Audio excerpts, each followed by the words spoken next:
Good morning. Welcome to Auburn Unitarian Universalist Fellowship, located on occupied ancestral land of the Muskogee Creek Nation. My name is Ralph Banks, and I will be serving as your service associate today. We welcome all of you to our service, especially those of you who are searching for a spiritual home. Many of us were once, too, seeking for something larger than ourselves to which we could belong, a sense of rootedness to hold us as we create meaning together. We do that well here, though not perfectly. In this congregation, we strive not for perfection, but for authenticity and connection. Whether it's your first time with us or your 100th time, we hope that you'll find here questions that stretch you, people to befriend you, and liberal religious values that challenge you to join us in loving boldly, living justly, and welcoming radically. On behalf of the members of the fellowship, I extend a special welcome to all visitors who are joining us for the first time, and to those of you who still feel like visitors. If you have not already done so, please fill out a digital visitor card by visiting auuf.org/visitor so that we may welcome you. You may also contact our minister, Reverend Chris Rothbauer, at minister@auuf.org with any questions or concerns you may have. Let us move into the service willing to be authentic with each other, honest within ourselves, and open to connection in all its forms. The opening words are by Betty Jo Middleton. As we gather here together, may we be attentive one to another. May we listen carefully. May we freely speak. May we be respectful of one another. May we be serious, yet not somber. May we be light of heart and full of good cheer. As we gather here together, may we work toward common goals. May we be mindful of our religious community and aware of our responsibilities. May we look into one another's eyes and see ourselves reflected as we gather here together. May we be attentive to one another and to the task at hand.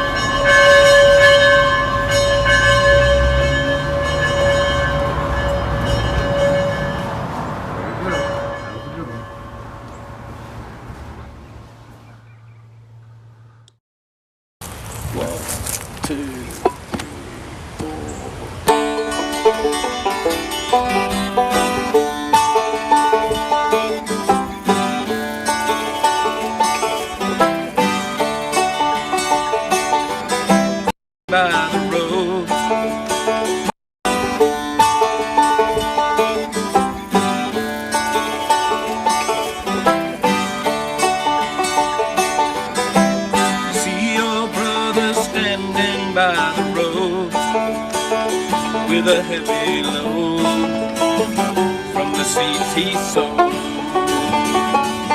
And if you see your sister falling by the way, just stop and say, hey girl, you're going the wrong way. You got to try a little kindness, yes, show a little kindness. Just shine your light for everyone to see.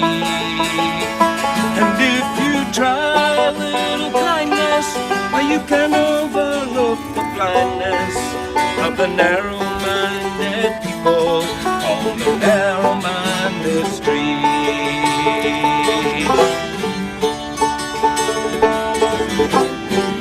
Don't walk around the down and out. Lend a helping hand instead of doubt. And the kindness that you show every day will help someone along their way. You got to try a little kindness, yes, show a little kindness. Just shine your light for everyone to see. And if you try a little kindness, of the narrow-minded people on the narrow-minded street.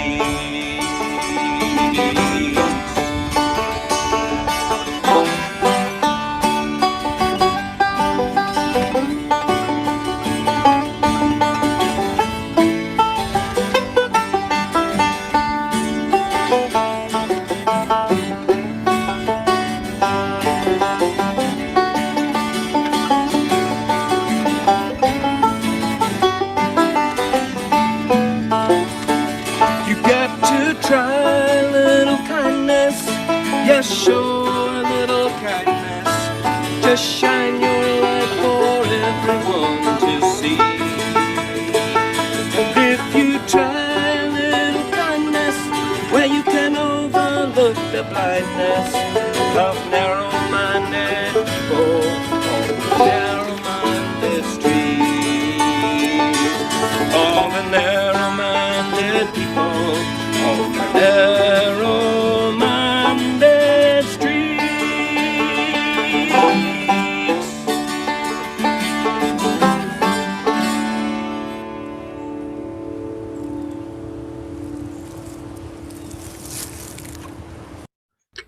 I invite you to light your chalice with us this morning with these words from Reverend Elizabeth Strong. Reverently, we offer this symbol of our hope and high intent. Reverently, we bequeath this flame to you. This is the light that is lit for everyone who comes into the world.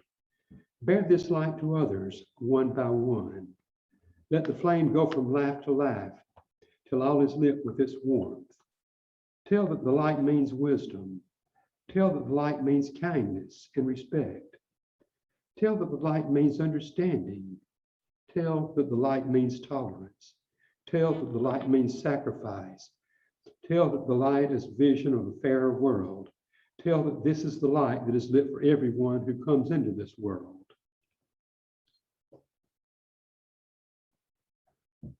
As is our tradition, we also light a candle in solidarity with those families separated at our southern border.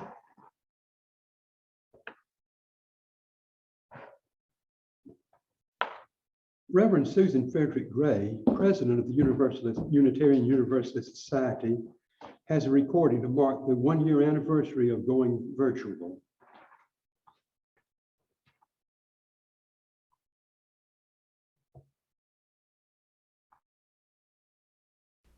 Dear ones, this week marks the one-year anniversary when nearly all of our congregations moved to virtual operations.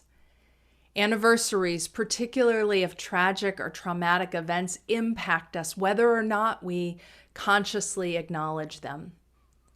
I'm reminded of the words of Unitarian Universalist minister Max Coots, who writes, "When holidays and holy days and such times come, when anniversaries arrive by calendar or consciousness, when seasons come as seasons do, old and known, but somehow new, mark the time." And so it matters that we mark this time, the anniversary of a year like no other. So much grief, so many dear loved ones who've died, so much tragedy on a scale it is hard to comprehend. Anniversaries invite us to remember, and in a year like that, that is a heavy reality. If you are feeling fragile, grieving, depressed, forgetful, or just plain exhausted, know that you are not alone, that this is normal. It matters that we reach out when we are in need. It also matters that we give ourselves time to feel, to just be present to your emotions, to the grief and the loss. Be compassionate and gentle with yourself and with others.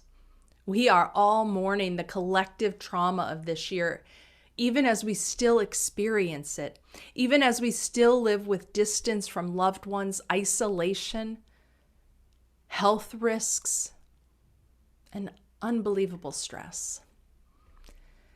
As we mark this anniversary, we also remember all the ways that we have continued to say yes to our values, to one another, to life. Many of you have been on the front lines of the crises this year as doctors and nurses and essential workers, as chaplains and caregivers and pastors, as first responders, as religious educators and teachers, as organizers and community leaders, as artists and musicians, as loved ones and family. All saying yes to help people survive, to defend lives, to care for our children and young people, to bring reminders of beauty and grace to sustain us, to be present to those in their dying moments and to their loved ones in saying goodbye. So many of you and your communities as a whole have done so much to nurture life in this time of incredible loss. And it takes its toll. I pray that you may have moments of rest and love to renew your spirit. May you be held in the same grace and generosity in which you give. It is my hope that as we mark this anniversary, we will remember and acknowledge the sorrows, and that we will also acknowledge the things that we have learned about ourselves and about our faith. We learned more deeply what it means to center collective care and compassion in our ministries. We learned to more fully recognize our interdependence and prioritize the needs of those most vulnerable within and beyond our communities. We've extended our ministries beyond any walls, caring for our neighbors and wider communities and providing unprecedented access to our ministries online. We've opened our buildings to serve the community and save lives, to support the organizing and uprisings for racial justice. We've organized food pantries, first aid resources, homeless shelters, and distributed essential goods. We've leaned into our deep commitment to democracy, helping millions exercise their right to vote and playing a critical role in what was the largest, most accessible, and transparent election in U.S. history. We leaned into relationship across our congregations and wider association, partnering and sharing ministry like never before. We've been generous, innovative, courageous, imaginative, and loving at a time when that has been needed most. It is my greatest hope that this will have a lasting impact on our lives and our ministries. And while we have much to be proud of, many of us continue to experience real harm from this pandemic. Long-lasting illness, risks to our health, economic hardship, isolation, and grief. As we follow the hopeful developments, with greater numbers of people being vaccinated and the infection rates declining, now plateauing, may we remember to remain steadfast in our commitment to supporting the well-being of all people. And this means making decisions that reduce community spread. I know we are tired and grieving and long to be together.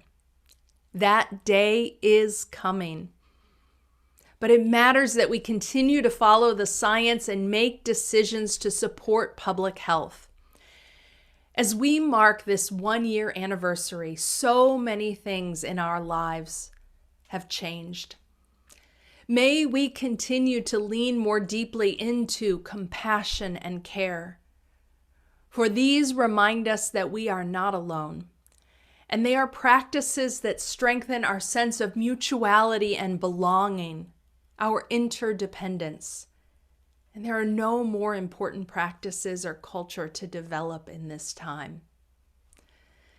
May we continue to hold in love and care all of those who are suffering in this time. May we continue to be gentle with ourselves and our others, and make room for our grief and what we are experiencing.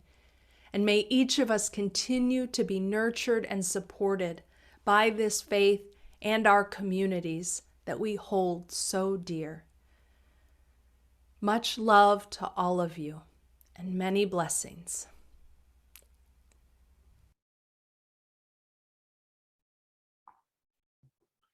One of the ways that we proclaim the warmth and caring of our community is by sharing our joys, concerns, and milestones. We invite those who wish to use the Zoom chat box to type your joy, concern, or milestone during the music meditation. If you wish for your joy or concern to be acknowledged, but don't want to share it, you may also type that you have an unspoken joy or concern.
Thanks to all who shared their joys, concerns, and milestones this morning.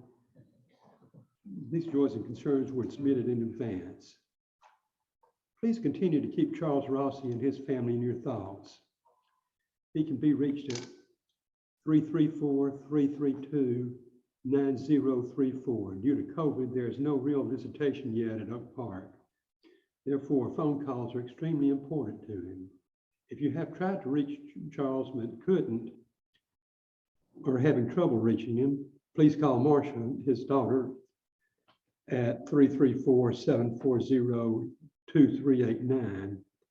Also, Charles's eldest daughter is struggling with health issues, and this is of great concern to Charles.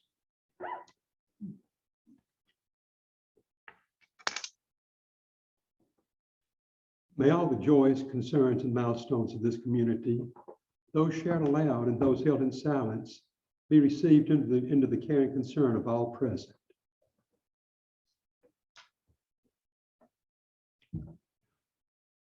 A religious community is like a river formed from many streams of our lives that meet and merge and flow to the sea.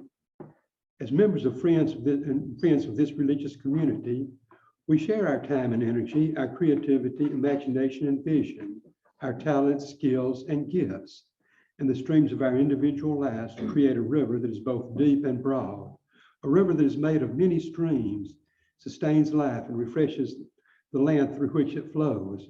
But the river of this community also depends on our shared financial support that makes real our shared values and visions. We now receive an offering for the support of this religious community and its work in the world. You're invited to give generously and joyfully as you are willing or able. This month, being the second Sunday of the month, all non-pledge donations will be given to this month, the Learning Tree. The Learning Tree is a nonprofit organization dedicated to providing educational, residential, and support services for children and adolescents with development issues. Please be sure to note whether your offering is for your pledge or for the Learning Tree. If you're writing a check, please make your check payable to AUUF with a note on the memo line about whether it's for the offering or your pledge and made it to P.O. Box 669, Auburn, Alabama. The offering will now be gratefully received.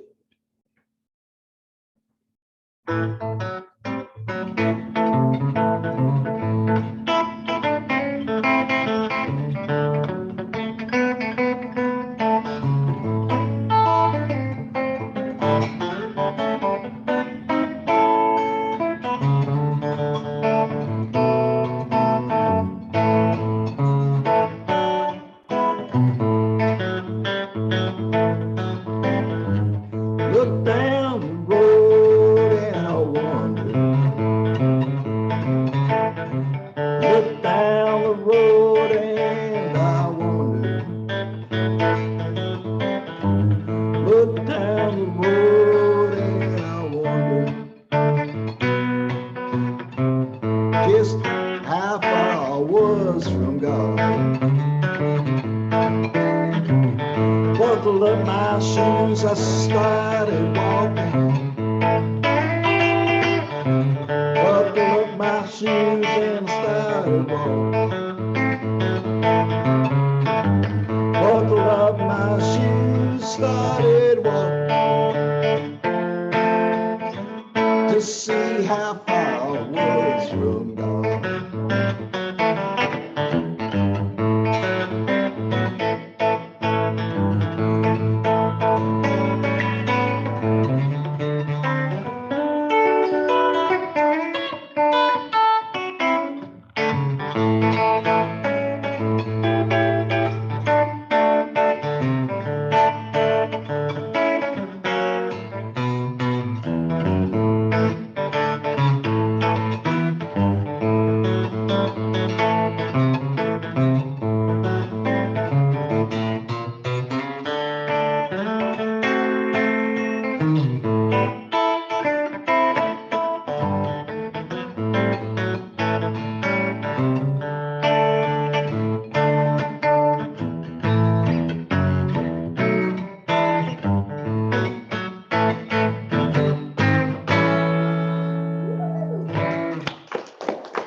I would like to read the First Amendment of the U.S. Constitution. Congress shall make no law respecting an establishment of religion or prohibiting the free exercise thereof, or abridging the freedom of speech or of the press, or of the right of the people peaceably to assemble and to petition the government for a redress of grievances. I would also like to read what philosopher Karl Popper wrote about what he called the paradox of tolerance in his book, The Open Society and Its Enemies, written in 1947. He said, "Unlimited tolerance must lead to the disappearance of tolerance. If we extend unlimited tolerance even to those who are intolerant, if we're not prepared to defend a tolerant society against the onslaught of the intolerant, then the tolerant will be destroyed and tolerance with them." I do not imply, for instance, that we should always suppress the utterance of intolerant philosophies as long as we can counter them by rational argument and keep them in check by public opinion. But we should claim the right to suppress them if necessary, even by force, for it may easily turn out that they are not prepared to meet us on the level of rational argument. We should therefore claim, in the name of tolerance, the right not to tolerate the intolerant.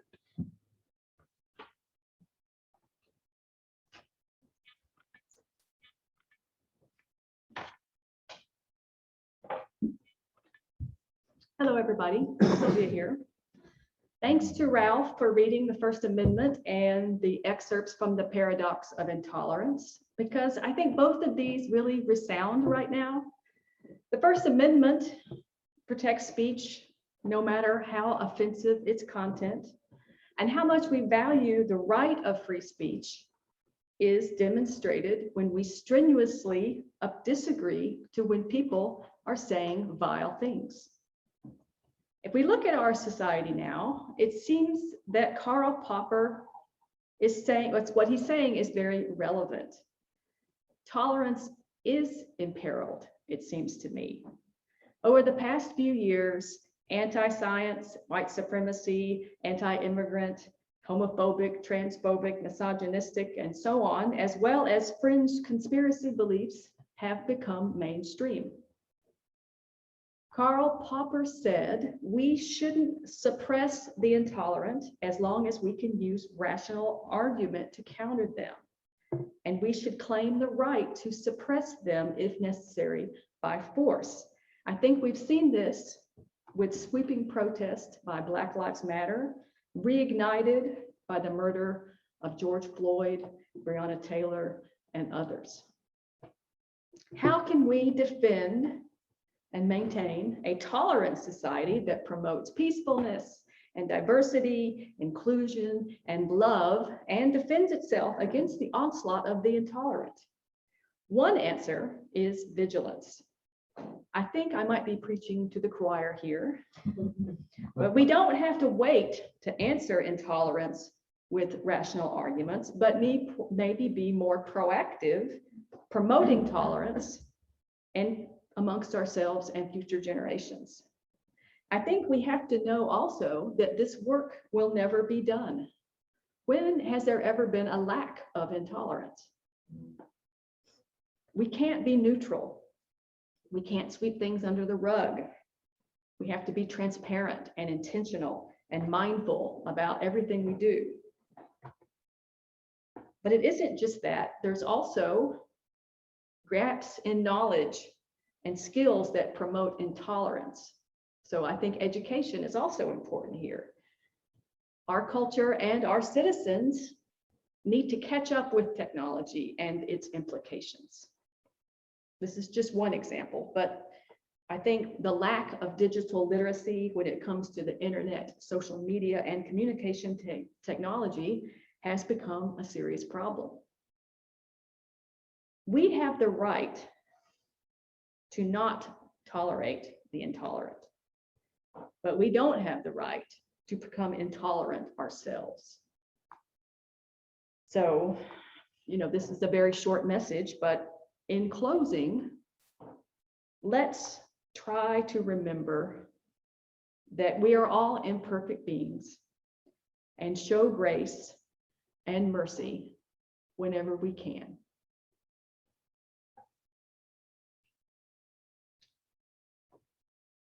Please join me in extinguishing our chalices.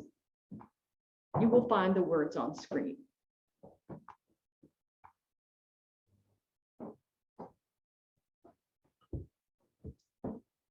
We extinguish this flame, We extinguish this flame, but not not the light of truth, the warmth of community, or the fire of commitment.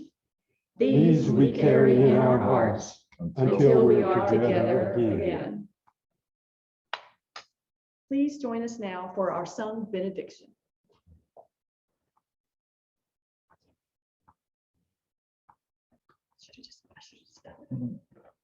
Go forth into the world in peace, in peace. Be of good courage, hold fast that which is good. Go forth into the world in peace, in peace. Love all people, rejoicing in the power of the Spirit.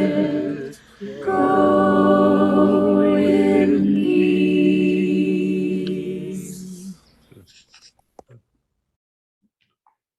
The closing words are by Reverend Andy Pacula.